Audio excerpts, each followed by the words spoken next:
Hello and welcome to Cruising and Musing. I'm on my lunch break today, and I thought I would do a relatively short video about a personal pet peeve of mine, where you get these viral videos popping up onto social media about how education system has failed to teach someone about something. And this kind of cropped up. I was doing some research into the idea of the school to prison pipeline and digging down into trying to get people to pinpoint and give specific examples of,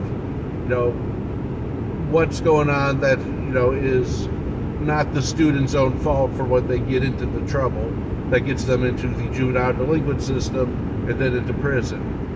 And in the process, I came across another one of these videos, and it's an old one where the fellow is doing a very lyrical job. I'll see if I can dig it back up and link it in the description. But he's doing an excellent job, awesome creativity, awesome production, awesome delivery of, all the things he did learn or didn't learn in school. And one of the ones he mentioned is like an entire rolling line of different financial things he didn't learn in school. And I kind of want to talk about this and the general idea of, hey, there's this stuff in everyday life you don't teach us how to do in school. What gives when you taught me all this useless information in school? So if this sounds like something you're interested into, please go ahead and hit that subscribe button. Our goal is to hit the 50 subscribers so I can start to do some of these as live streams, which would let me do longer videos, as I can only do up to like a 30-minute video with my current gear. Whereas a live stream, I can have an unlimited length and then have some more back and forth going on. So as you're listening, if you think of something to say, go ahead and throw a comment. You're not going to offend me. I work with teenagers for a living. There's nothing you can say to me that I haven't heard worse from. And so going forward, this fellow cites examples of like how to fill out tax forms, understanding what interest is, credit cards, that sort of thing. I can tell you that I, as a student, I've got a very vivid memory of going to middle school in my 8th grade year, of having to walk out to the furthest building on the campus and going into the home ec room that was loaded with, I think it was 6 different model kitchens. And in addition to doing some basic how to bake stuff in there, I learned how to sew a button back onto my shirt and other basic home economics things like you would expect to learn. Did some basic baking, some basic sewing, how to measure inseams and whatnot so your clothes fit right. All these things I learned in that class, and I can still remember learning them. Can't remember the teacher for the life of me because she was nothing special. She was just a teacher, not a very large, impactful thing, but I retained the information because I cared enough to learn. And that's got to be a huge theme of this, is you have to care about what you're learning and recognize it for what it is, so that you can commit it to that long-term memory where you've actually learned it, not just memorized it for the test and dumped it. In this home economics class, I specifically remember we were told to, think about how we wanted to live, the things we wanted to have, and what job we wanted to do on how we were going to pay for all that. And we created a budget. And I remember at the time I thought I wanted to be, I think at this point I wanted to work with animals and be a vet. So I got to design, what my stuff would be. And, we calculated out what kind of home we would have. And it was like this interactive worksheet that you did in a group, and the teacher would come by and check. So they would have information about do you want the $1 million mansion? Do you want the $500,000 house, the $200,000 house, the $100,000 house, live in a mobile home or RV? And what they broke that out to was what those equaled, in average monthly expenses. And we had to create a monthly budget for how we wanted to spend our money. It was a very eye-opening activity. Very quickly made me get over wanting to have a large house. Because I found that if I didn't have the large house, I could have the really fancy high-end gaming computer, and I could have the really fancy fun sports car. So there was that. Not that I ended up liking sports cars too much, because of traffic like this, how would you ever enjoy it? This bastard with the cement truck up here needs to learn to drive. Now watch, he's going to try to get up past me. He's going to cut off this semi behind me to get over into the right-hand lane further up. Continuing on. So all these things I learned how to do in an 8th grade economics class, and you're probably thinking, well, you know, Rob, you're not a normal person. Normal people don't remember what they learned in 8th grade when they're 35. Well, you know where I learned it again, and we went over a lot of this like household economics, household financial stuff again. Senior year, so that's, you know, 4 or 5-ish years later. I say like 4 or 5-ish because it was in like the back half of senior year. I'm sitting in economics, and this teacher I remember, because the poor woman had the unfortunate name of Whitehead, and the kids would snicker about that. But Mrs. Whitehead, you know, she, once again, we learned about economics, supply, demand graphs, all of that, what that meant for different goods. She even came in and taught us about things like diminishing returns and diminishing marginal utility. I didn't see diminishing marginal utility until I was taking college level economics as a junior and talking about those sorts of concepts. But we did once more go over how to fill out tax forms, how to create a monthly budget, what it was like if you put $1,000 on a credit card and then tried to pay it off $100 at a time, and how much money you would end up spending over that course of time, and how much money you would actually have to pay off that $1,000 on the credit card that had the very reasonable interest rate at the time of 15% interest, which is still about as good as most credit cards will offer you today if you have good credit rating. And like the lowest credit card I myself have, with a very excellent, well over 800 credit score, is 7%. So, you know, like the fact that even all the way back then, at this point, 17 years ago, or 18 years ago, this was 05, like the 04-05 school year, they were teaching us about all of these things. You know, going through it again. You know, she taught us in that economics class, we were taught how to fill out tax forms, if we didn't already know how from having started to get our first jobs and everything. We went over how to form budgets, how to calculate the actual cost of credit in the form of credit cards or, you know, direct loans, those sorts of things. She even taught us interview skills. She had a couple of friends of hers from around the county that owned different businesses or were in managerial positions come in, and they would do mock interviews with us and tell us what we did wrong and, you know, how to interview better. You know, so like one of the big things I was told by all 3 people I did my mock interviews with as a kid was that, you know, you sound like a very smart kid, but you don't seem very confident, and you're not looking me in the eye, so it's not like you're sure of yourself, so I'm not, you know, really, you know, you're not invoking the idea of confidence in me that you're going to be able to handle working in this position with the public. And, you know, they gave me things I could work on so I could interview better later, you know. And, you know, definitely that whole looking people in the eyes and being good at communication was assuredly something I needed called out on. You know, after I left my senior year of high school, went to college saying, I'm going to be a teacher. You know, communication skills are a little important if you go into the teaching field. So, yeah, so this is kind of like this rolling pet peeve of I can remember learning these things in high school. And it's not just the economic things. I hear people say, you know, they didn't teach us about Christopher Columbus and what he actually did wrong. Going back to an article I covered last week.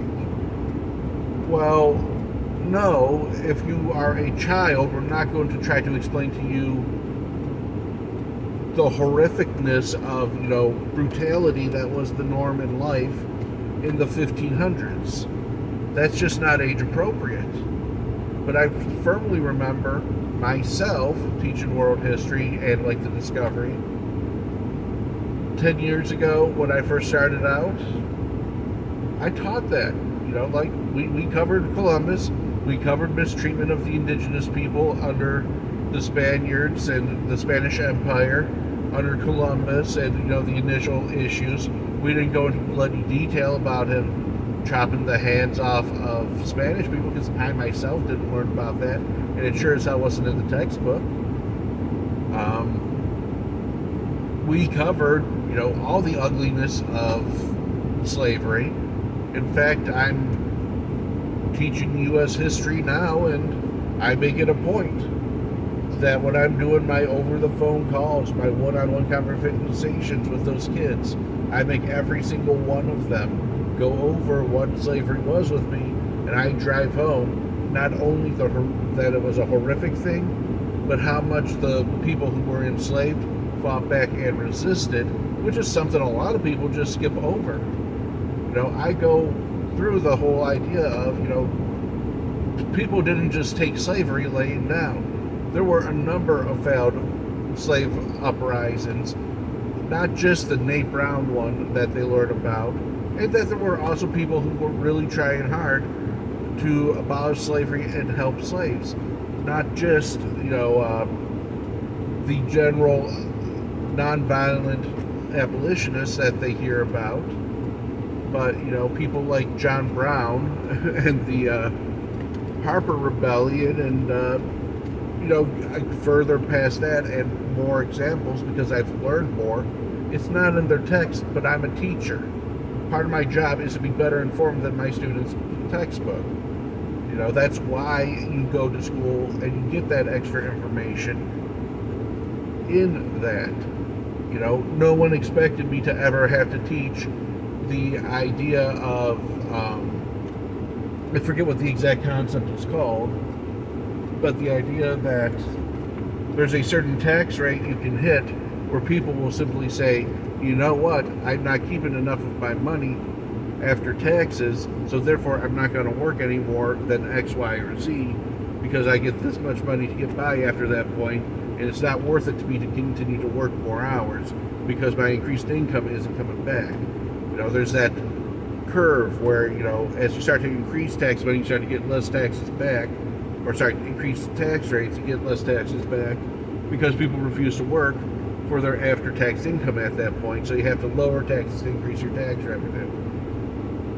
Public sector economics, I don't really go over that with students on a whole, when I end up teaching economics over the summer or something. And when I was a student teacher teaching economics, we didn't really go into that in hyper detail. But, if a kid asked it, I could explain it for him, like I did just now here. So that's definitely a thing that's there. And we go over so many of these things. Like every example I can think of is something we actually teach in school, unless it's something like, how to change a tire. Not every school has an auto shop, but I can definitely see that like being part of driver's ed in school. Maybe we shouldn't just cover, your very basics of, how to read road signs, obey the laws, when you come to a stop sign, the person on the left goes first, and all of those basic things. Maybe we could include, hey, if you have something go wrong with your vehicle, this is what you do. This is your hazard signals. You put these on, you pull over. You get into the right-hand lane for an emergency vehicle. This is how you change the tire. You have to find your jack, and you have to find a place to get it under the frame of the car, so they're not hurting themselves or risking really, really horrible injuries by putting the jack underneath, like, pieces of body or things that won't support the weight of the car. Sorry, I drew a blank there for a second. So yeah, so many of these things we do teach, but because the kids are there, and maybe we shouldn't do economics and government the senior year kids are in high school, because whatever one they take in the second half of the year, the senioritis is in full bore. They're so over being in school, they're already checked out. especially anything that you're going over their senior year after spring break. The odds of them actually retaining that information is about slim to none. So maybe we should, as I've said in previous videos, reorder the curriculum as we teach it to the kids, especially in this day and age where, I think, well, definitely in my area, probably half of the 16-year-olds have some sort of side hustle or part-time job or something that they're doing, and they could definitely benefit from knowing how to use that tax information as sophomores and juniors rather than just seniors. So we can definitely look at that. But so much of this information that people cite that we don't teach, yes, we teach it. The problem is that when you're in school and you're a child, you're a adolescent, you are a preteen or a teenager becoming a teenager, you don't care about what you're learning. So it puts, makes it into the short-term memory, kind of like an Etch-a-Sketch, and you don't retain it in the long term. Here I am, I always, I said one of my defining features was I always loved to learn new things. So when I was in school, that stuff was getting cataloged and put away in such a way that I can talk fluently about it. If I could have done discussion-based, evaluations of what I knew, I probably would have gotten flying color A's in every class without any difficulty, because the big ideas I definitely held down. But when I was getting tested on silly little things like the exact date of the Battle of Gettysburg, even as an adult I don't remember that, and I teach U.S. history. The exact date of Gettysburg is not as important as what it represented to the higher, bigger part of the war and the story of the course of the Civil War. And that's kind of how I felt back then and how I retained it. But, the point being is it is possible to retain all that information, but you have to be engaged and you have to actually care about what you're learning. So maybe what we are really failing kids is teaching them to value the information that is coming to them as they have these educations and value the skills that the teacher's trying to teach them. And also that, hey, some skills are translatable. If someone didn't sit me down and teach me how to do a 1040 easy twice when I was in high school, well, it's not exactly hard to form out an easy form. In fact, that's why they call it easy, because it's an easy one to fill out. You look at the box, on your W-2, you put number over. So all you're doing is copying information from A to B, which we definitely teach you how to do in school and drill you on relentlessly. In fact, they make you do it so much in elementary school that I spend my entire time working with my middle schoolers trying to break them of that habit and get them to at least take the information from A, think about it, and then put their interpretation down on B so I can make sure they understand it rather than just being, copy machines with a pulse. So we teach that part of doing it. Then the math of adding up all the columns, well, we teach you how to add numbers, don't we? And that is 90% of what you need to do to file that easy tax return. And for getting your tax return back, filling out your bank account information and all that, well, we definitely taught you how to fill out forms for standardized tests. And I assure you, if for nothing else, due to standardized tests, you know how to fill out a form and you know how to read multi-step directions. Standardized testing will give you that, if nothing else, even though we also cover those skills in normal teaching. So, what do you mean you don't know how to do your taxes? Why did they teach you how to do your taxes? Even if you didn't have the specific point instruction about it like I did, all the skills needed to do those taxes are definitely covered in every school across America. You just didn't bother to learn the skill or pay attention to the skill and think about how it could be used. Or you're sitting there, 10 years later, looking for someone else to blame because you can't look in the mirror and say, I'm the one to blame. I didn't do what I needed to do in high school to get the most out of high school. I didn't listen when my teachers tried to intervene about me being a knucklehead and succeed, and how important what I was blowing off would be to my success in the future. So there you have it. There's my little rant about that. Let me know in the comments section what you think. Do you agree with me? Are the schools actually covering these things, and it's really a failure of the parents and the teachers early on to instill the respect for the learning process and the information they're being taught? Or is it the fault of the student for, choosing to continue to blow it off despite the best attempts of teachers, parents, and peers to convince them that, hey, there's something to learn here and you really need to know about it. And we're about to see if this guy backs into my car. Ooh, that is close. He came so very close. He was about a half inch away from hitting the back of my car. So, yes, that's been our video. I'm going to go in and get some lunch, and we might have another video on the way back out, but probably not anytime soon over the next couple of days as I do research into this, again, prison to pipeline idea, because I just can't find people that are giving me specific numbers down to the dirt details about how kids are getting into the intake of that pipeline. I can find plenty of information about the pipeline, you go from point A to point B, but I can't find information about how they're ending up in the pipeline to begin with. So they've got a very good argument for A, for the existence, but I can't find good information that isn't anecdotal or tainted in some kind of way with a horrible bias about how you end up into that pipe, heading down to that lifetime criminal prisoner position. So if you've got any hot resources for that, please leave those in comments down below as well. Until next time, this has been Rob with Cruising and Musing, and the video went a little longer than I expected, but here we are, 21 minutes. Not our record short, but it's definitely shorter than average.